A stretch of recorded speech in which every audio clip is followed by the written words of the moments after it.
Buenos días, alumnitos del sexto grado de primaria. Les saluda la profesora Sharon y nuestros Espino. El día de hoy nos encontramos nuevamente para tratar un nuevo tema. Así que todos presten atención al siguiente video. Evolución. Esto significa que pueden adaptar la manera en la que se comportan, cómo están construidos o su manera de vida.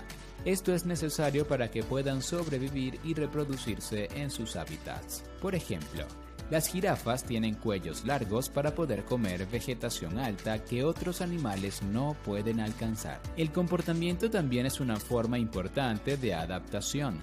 Los animales heredan muchos tipos de comportamiento. La selección natural y la evolución son maneras comunes que los seres vivos tienen para adaptarse a su ambiente y poder sobrevivir.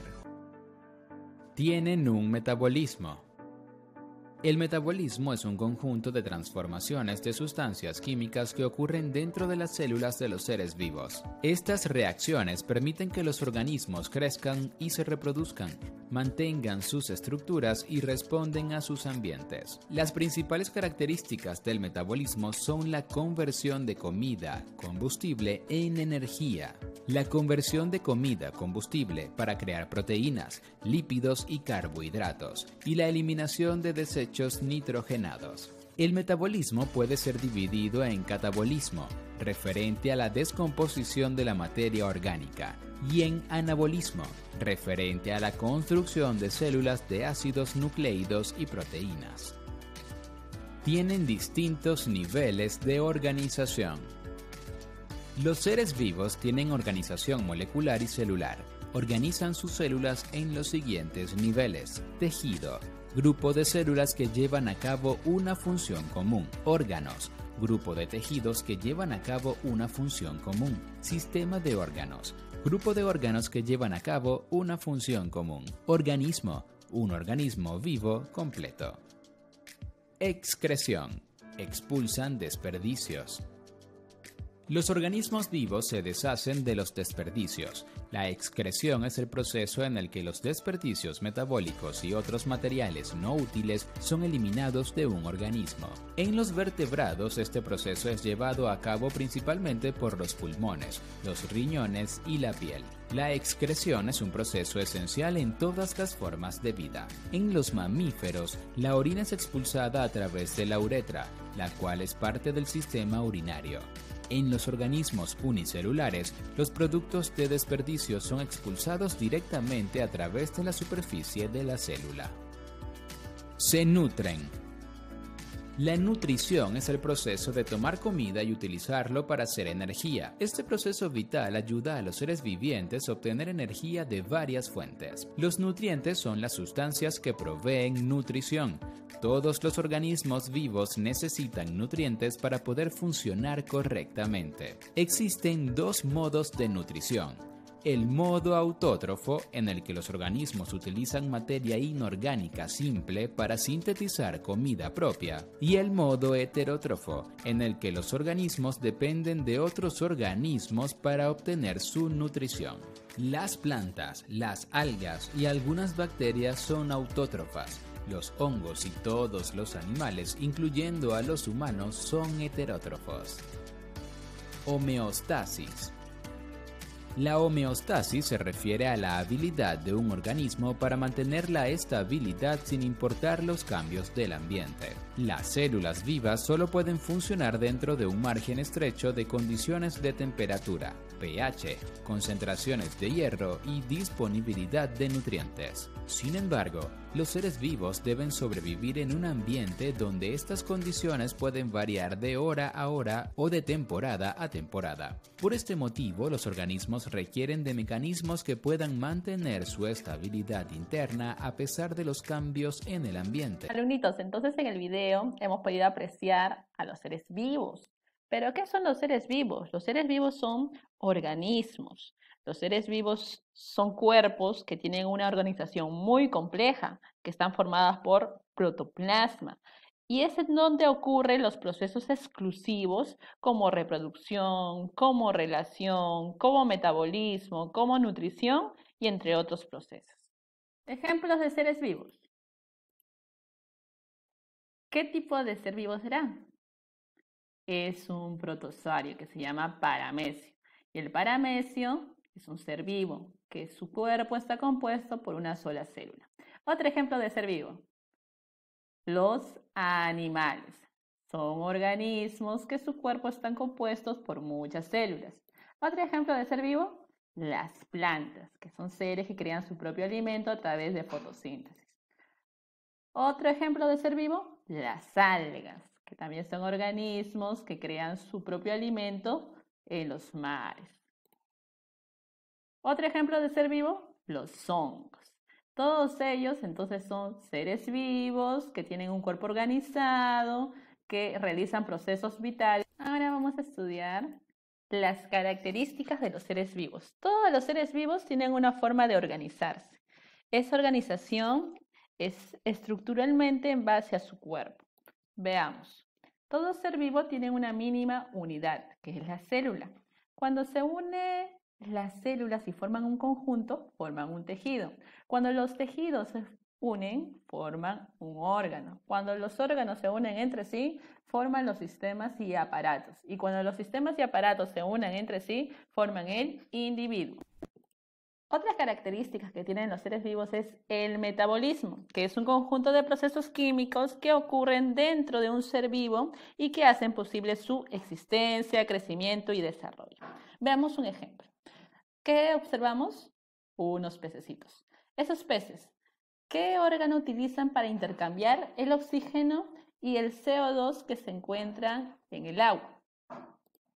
Las branquias. Ese proceso de intercambiar el oxígeno con el CO2 a través de las branquias es la respiración branquial y es un tipo de metabolismo. Otra característica que tienen los seres vivos es la reproducción, que es un proceso natural por el cual los seres vivos son capaces de producir descendencia, y hay de dos tipos. La primera reproducción es la asexual. ¿Qué característica tiene? Que solo se da en un solo progenitor y que su descendencia es idéntico al progenitor. Por ejemplo, las estrellas de mar, para que puedan reproducirse, ocurre la siguiente forma de que ellas realizan la reproducción. Se fragmenta una patita, de esta patita comienza a crecer otro nuevo individuo. Las estrellas de mar realizan una reproducción asexual por fragmentación. Es muy diferente a la reproducción de los pingüinos. Estos pingüinos, para que puedan reproducirse, se necesita la unión de gametos. Ese tipo de reproducción donde se utilizan los gametos se llama reproducción sexual. Las características son que hay dos progenitores y que su descendiente es parecido a ellos. Siguiente característica, irritabilidad. ¿Qué observamos acá? Ustedes creo que ya lo conocen.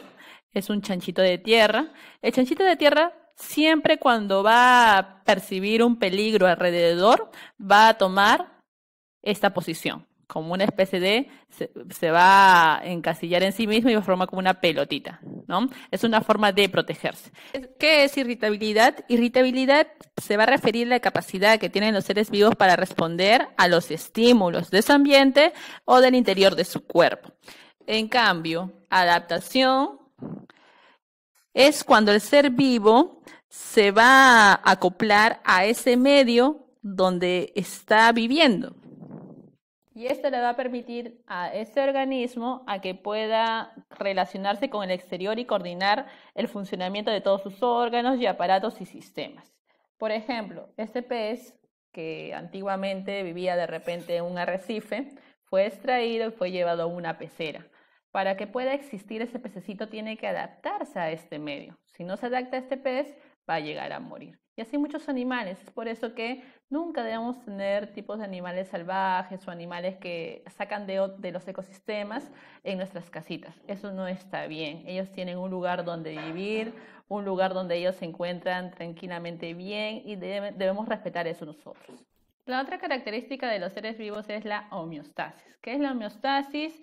Es la capacidad que poseen los seres vivos para conservar el estado del equilibrio interno. Por ejemplo, cuando nosotros hacemos ejercicios, ¿qué sucede? Nuestro cerebro va a enviar señales a los órganos para que trabajen coordinadamente y se mantengan el equilibrio interno. ¿Qué pasaría si el equilibrio interno se rompe? La persona puede llegar a morir, puede llegar a enfermarse. Para que eso no ocurra, los órganos tienen que trabajar en conjunto y de manera coordinada. Por ejemplo, cuando hacen educación física ustedes, El cerebro le envía señales a la piel para que pueda regular la temperatura a través del sudor. Es una forma de que tu cuerpo pueda tener una temperatura adecuada y tú de repente no puedes desmayarte en ese momento, ¿no? ¿Qué más? El cerebro envía señales al riñón para que pueda regular la cantidad de agua que debe tener tu cuerpo. Al páncreas para que libere la cantidad necesaria de insulina para que puedas tú hacer tu ejercicio en la condición normal. Envía también señales a la sangre para que lleve oxígeno a tu cuerpo, para que los músculos puedan trabajar adecuadamente. Y también envía señales al músculo para que se puedan contraer y expandir y de esa manera hacer los ejercicios. La otra característica de los seres vivos es el crecimiento. Observemos la imagen. Muy bien. Todos hemos podido notar que es la germinación, que es el crecimiento de la planta. ¿Por qué ocurre el crecimiento? Porque las células van a aumentar de tamaño. Como aumentan de tamaño, ocurre crecimiento. Otra forma de crecimiento es que las células multiplican la cantidad y a eso también vamos a llamar nosotros crecimiento. Todos los seres vivos tienen crecimiento. Los seres vivos también se van a organizar por niveles. Hay 3 tipos de organización: el químico, el biológico y el ecológico. El químico, donde van a estar las estructuras formadas por moléculas, por átomos, que vamos a ver más adelante. La biológica, que va a estar conformada por las células, tejidos, y la ecológica por la población, biosfera y todo ello. Vamos a ver cada uno de ellos. El nivel químico en los seres vivos. Todo ser vivo es una materia, y la materia es el conjunto de átomos. Todo ser vivo va a iniciar en ese nivel por las partículas subatómicas, que son los protones, neutrones y electrones. Ellos se van a unir y van a formar los átomos. Los átomos se van a unir entre sí y van a formar las moléculas. Las moléculas se van a unir entre sí y van a formar las macromoléculas. Las macromoléculas se van a unir entre sí y van a formar las supramoléculas, o también llamados orgánulos o organelas, que vendría a ser el cloroplasto, la mitocondria, los ribosomas, y que estas van a dar origen ¿a quién? A la célula. Ya vendrían vendríamos a estudiar los niveles de organización biológica. La célula es la mínima unidad de todo ser vivo. La célula, cuando se agrupa con otras células, forman los tejidos. Cuando los tejidos se agrupan entre sí, forman los órganos. Cuando los órganos se agrupan entre sí, forman los sistemas y aparatos, y cuando ellos se agrupan entre sí, forman los individuos. Ese es el nivel biológico de los seres vivos. El individuo vendría a ser la mínima unidad del nivel de organización ecológico de los seres vivos. Este individuo, al unirse entre sí y al vivir en un solo lugar, forma la población. Este conjunto de poblaciones forman entre sí la comunidad. Como verán ustedes acá, ya los topitos tienen otros amiguitos que están en su lugar de donde viven, que son las aves. Cuando los topos se unen con otras poblaciones, forman la comunidad. La comunidad no solamente están formados por seres vivos, sino también ya observamos acá que hay suelo, que hay aire, que está el sol. Cuando los seres vivos se juntan con los seres no vivos, forman el ecosistema. Y cuando se juntan los ecosistemas entre sí, forman el bioma. Entonces, los seres vivos se van a organizar según nivel químico, biológico y ecológico. Bueno, alumnitos, eso ha sido todo por el día de hoy. Espero que les haya gustado la clase y nos estamos viendo en una próxima oportunidad. Muchas gracias.